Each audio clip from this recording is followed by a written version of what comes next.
Pat Sloan here. First, I do have a vest on, a insulated vest. I actually ordered this because they were on sale, like, you know, because it's summer stuff is coming in, spring stuff. And I thought, well, I'm probably not going to get to wear it till next year, but I'll go ahead and get it because it was on sale and I wanted another color. And so it's been chilly. It's been chilly. Long sleeves. Yeah. Spring. Come on. I want to be able to just walk out the door without long sleeves and a sweater on or something. Okay. I digress. I also chopped my hair a little bit. I decided I wanted some more bangs. They'd grown out too much, and so I just trimmed a little bit up. I own scissors, so I can do that. If you want to know how to cut your own hair, watch about 800 YouTubes. That's what I did during COVID. I watched YouTubes, and as soon as my broken wrists were well enough to cut my own hair, I started cutting my own hair. It's like, because I couldn't go to the hairdresser. Okay, way digression. It is what's in your closet. We are on block number 14. Holy cow. So there's 16 blocks. We are, oh wow, just two more. So it is, 14 is your pajamas. Pajamas, well, they may not be hanging in your closet. They might be in the drawer, but you know, we take a little writing liberty, author liberty here and write something. So one year, this isn't on here, but one year in my community, we all made pajama tops. There was Cindy Taylor Oates used to design clothing patterns geared to quilters. You know, they were quilter friendly sewing patterns. And so we all bought her pajama pattern and made the pajama top. It was fun. So this is the block. And I have got the worksheet. So I'm trying to figure out the colors. We're going to take a look at that. We're going to spend a little bit of time on the colors, and then I'll show you some other projects I did. Oh, we also have a quilt parade for last week's block. And then here I did the settings side by side, and I alternated the colors. Do you see how I flipped the colors in the block so that they have dark and light, dark and light, and then it makes a really cool transition. This would be super fun to see it done, even like a table runner. Well, you'd have to be probably by 2 by 4 of them for a table runner. They'd be too long, unless you got a long table. So the way I colored this is kind of a light and a dark, but I'm not sure I want that much light.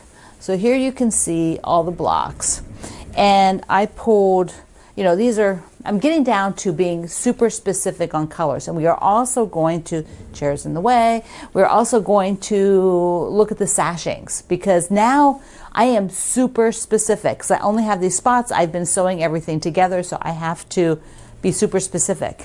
This block goes over here, and they go right next to each other. So there's no space, there's no sashing horizontal. There is a thin vertical, but no horizontal. And I'm just going to poke these into your design wall. This is how your design wall is magic. You can just put something up there like that. Now the thing is, the way this block, look at this block. That's a whole lot of light. Light. And being that there's light around the outside of this one, around the outside of that one, I'm thinking the 5 positions in the center of that 9 patch, I want to use another blue. So I'll have 3 fabrics. So here we go. This is what I'm going to do. I'm going to do these 3. So I'm going to go ahead, and then that way the edging around will be the light. And then I'll put the dark in those corners, those tiny little, kind of like butterfly corners. See them? Like those little butterfly corners. So I'll do those in the dark. And then I'll have the 4 blocks of the 9 patch dark, and then that medium one. And I think that'll be super cute. That'll work out. All right, so I'm going to sew that, and then we're going to look at sashing color. Here is a pajama block. So I went ahead, and I just sort of place how I cut them, you know, just kind of sort of particular, not too particular, and then the little butterfly corners. let's look at sashing, because sashing is a deal. Is a deal now. I need to know what I want, what colors.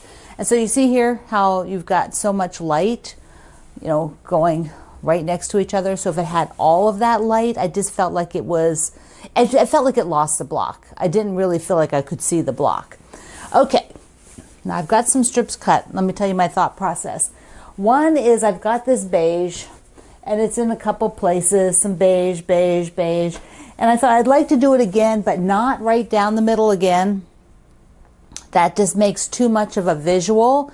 That's not what I want. So I did it for the right side, which I think is going to work out well. Now there'll be one strip here, and another strip down there, and one horizontal. So I thought, okay, let's look at the blue fabrics used, because I don't want to do this strip or this strip with that blue, because I don't want to make that visual T or corner like unit like that. I don't want that visual.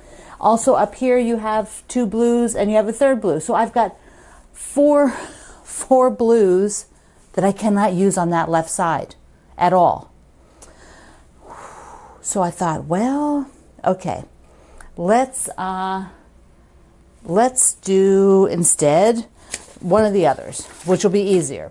So I decided to do the middle. Let me see. No, I decided to do, this is, I think, the bottom. So over here, I've got kind of like this. Okay, so I did this light blue, which was this one. All right, so I've got that one on the horizontal. Okay, so then I thought, down the middle, I'll bring this one. So they're far enough away now. Plus, this is very skinny. It's only 1 inch finished. So that'll be good for there. So I've got that one. The other two, I still have an issue with blue here. So I decided to go with this tan. So it's not the same tan because there's that tan there. So I can't do the same tan. And I'll show you with the other camera here at the end real quick. And then I went ahead and got this yellow and blue medallion piece again, which is used in a few places, but I thought that would just be perfect on this left because there's a lot of the blues down here, which, you know, it's just more or less, when you're only using that many fabrics, you know, certain, like a limited number of fabrics, you end up, you know, having to shuffle to get what you need. I did not use this one as a sashing anywhere else, but it's still the same color. Same here. I used the very light over here of the beige.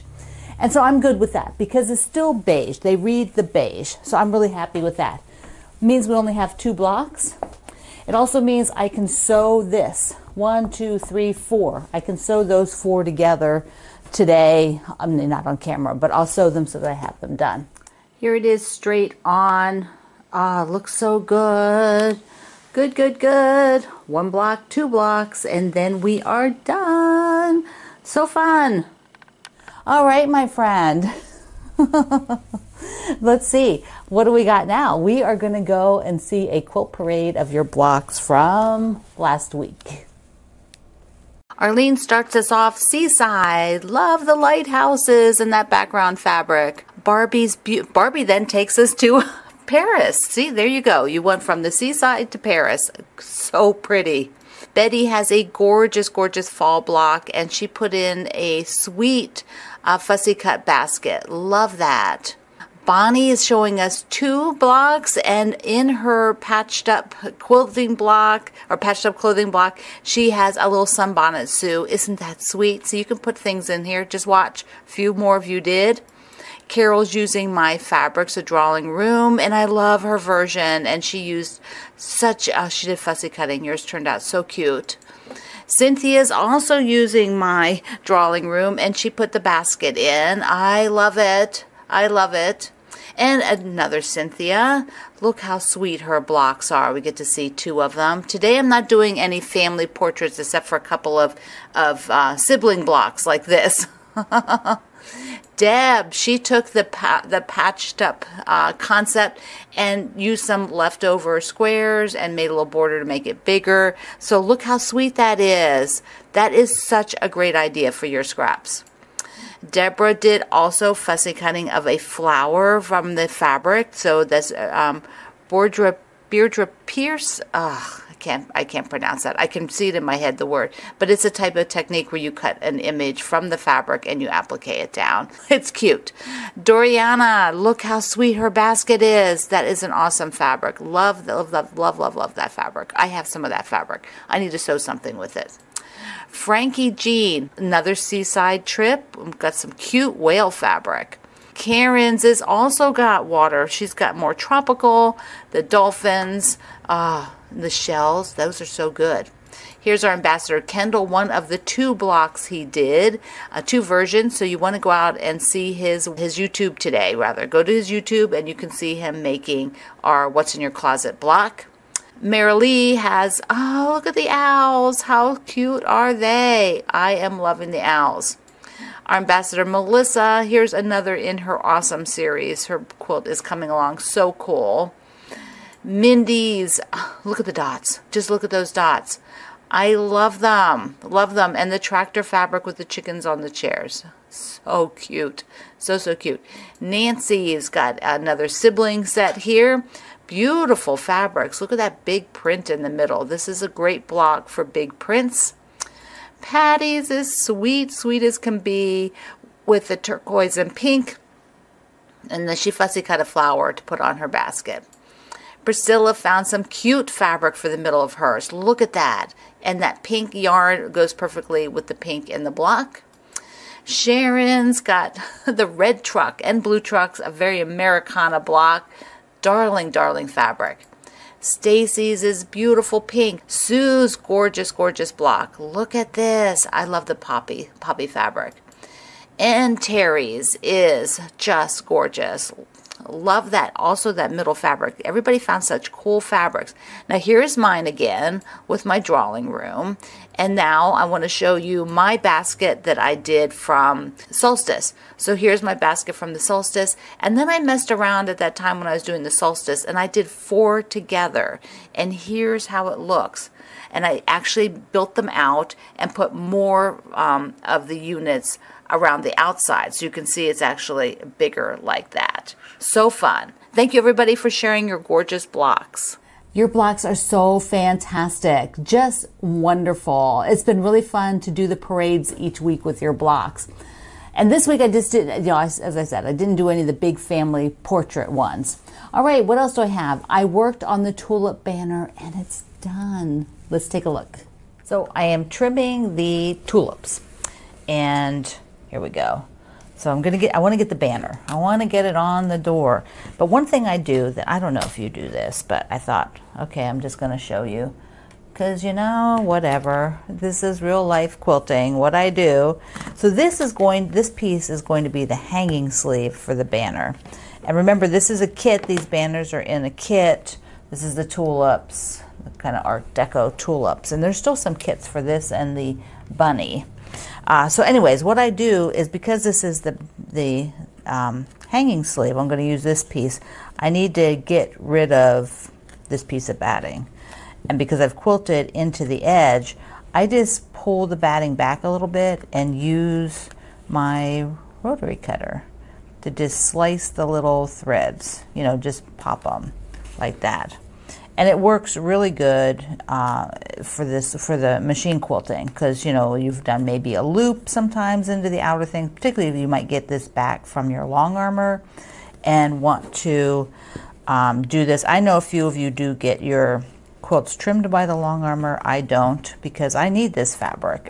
It's like, also years past I would maybe I would maybe trash this, not even use this piece here. And it's like, over the years I've changed that mode, because it is just much more environmentally friendly to reuse it, cut it into scraps. I don't keep this little piece. I mean, I know some of you do. You might use it for pillows and things like that. So this guy has to be, I don't need much width for a hanging sleeve, because the little dowel rod on for the front door is pretty small. So that's, I mean, I could go skinnier if I had to, but I make it as wide as possible because then it's options, and this is 2.5 actually. So anything I pretty much use it all, because look here, the hanging sleeve, will be about here. So this piece, since it's 2.5, I can cut to 2.5-inch squares, which is really mostly the size scraps that I keep. Otherwise, I fill a bag with smaller things for people. And then I don't use all of these. Some of the scraps go in the smaller bags, for people that do charity quilts and love working with scraps. So, and then to trim the side, I'm using, this sashing, or this border, however you want to think it. I want to find out where I am on the ruler so that I'm straight, and trim off any kind of little wonkiness out on the outer edge.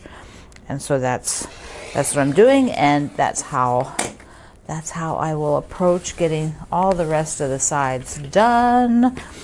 And then this can go on the front door, but I'll have to hand stitch the hanging sleeve. But I had the binding made. The binding's the same fabric and it's already made. Okay, so there we go. So it's trimmed, all 4 sides. It's all trimmed. Cute, right? I can't wait to put it on the door. So I need to place this. And usually I will press under 1/4 of an inch, but let me just show you how I kind of figure out how big it should be. So this again is the hanging sleeve. And so you can see it, I've got it wrong side up for measuring. This is how it will go, but it's not as easy to see on the camera. So for you to see it, because I'm going to take the end and I'm going to fold it in twice, like this. Fold it in twice, that way it's a nice clean edge in there. Sometimes I'll sew across it like this. But because I'm doing that, I generally just make it a little bit shorter than the width. So I can just take something along here and just cut that piece off. So just cut that piece off, and then you can see this. So now this will be turned in on this side, and it'll be turned in on this side, and then I'll probably stitch across it, and then that means I've got it, this part's not with the hanging sleeve. So when I sew it down, it'll be like this. I'll put the binding on, the top edge will be in the binding, and you can search my YouTube channel for a time that I talked about this. I will press under this bottom edge also, so that all I have to do is whip stitch that down when I'm done. And then it'll be all finished. So the top edge will be tucked into the binding, and I don't have to stitch it down. Now, if you wanted your hanging sleeve to be removable, you could you could sew it on after you put the binding on. Just sew it on afterwards. Then you have to do both long sides, right? Makes sense, right? Okay, so that's it. So I've got binding made. I have the sleeve. Here it is folded under. This long edge folded under so that it's got a nice clean bottom edge, and then I just top stitched, like I showed you. I just folded under, nothing fancy, and that will be on the underneath. And so this now has to go here, and generally what I do, so you've got a place on either end where the however your hanging thing is. Mine actually happens to be the dowel rod with string that comes up. But if you're putting that on a pole, that pole would stick out like this, like on my wall, and have, knobs or the hangers or whatever. So I want to use some Wonder clips just to attach it to the top of the quilt so that it's straight when I do the binding, because the binding, it will be underneath the binding at this top edge. And then I generally use this, any kind of fabric glue, which I didn't prep it to be sure. Yeah, the hole's open. And I think this one is starting to get a little dry, a little empty. I have a new one. Okay, there we go. So that's too much. So just a little bit. And either put it on that fold, or sometimes I just tack a few spots along the cloth. And then if you're washing this, that will wash out if that's what you are worried about. So it's just enough to hold this down, because when I'm doing the binding, I don't want that to flip up and get stuck in the binding. Plus it keeps it flat and where I want it for hand basting it down. So that'll be hand basted down. Okay, now I'll put the binding on, then I'll just hand stitch this and I can put it on the front door.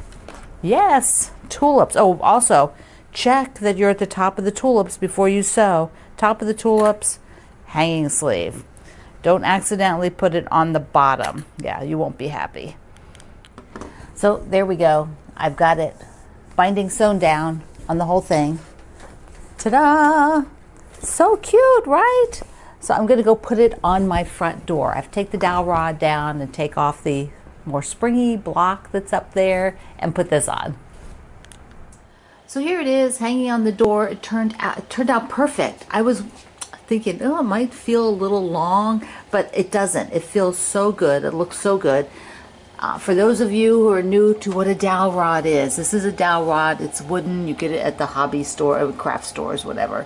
It's wood, and we have these eye screws, you know, these circle things screwed into the end. This is 28 Aurifil thread looped twice, and then I have it looped once around this screw into the door so that it doesn't slide, so the whole thing doesn't slide back and forth. If you loop it around once, which means you need to have some looseness here, you can't have this tight, so that you can pick it up and loop it around. And that's how it looks. I just balance it. Here we go. Oh, fun, fun, fun. New door banner. Oh yeah, there's still kits for these as of making this video. It feels so good to have that done, and I love how it looks on the front door. I also went and did a little video of 2 of the quilts out on the clothesline. So here it is on the clothesline. It is very cold today, and it's windy. I still have the horses to put up there, but look, it's it's windy. It's so windy and it's cold. And here is the horse quilt. Oh, it's got a little bit more weight to it, so it's not blowing around quite as much. Oh, it looks so good. It is so good. I'm so excited for this. I think my great niece is going to love it. Oh, it'll go in the mail fairly soon. I forgot, it's also denim day. If you have made a quilt out of denim, all denim, which I've never done, share it in the Quilt Along with Pat Sloan group today. So my friend, you are on pajamas. When you share your block, share a story about pajamas. You know, did you have matching PJs with your brothers and sisters? With your parents maybe? You all did for Christmas? That kind of a thing. So I can't wait to see your block. Have fun with it. You can do it with however many fabrics you like. So I love you. Mwah. Thank you for being here in the Sloan Zone. I will see you online.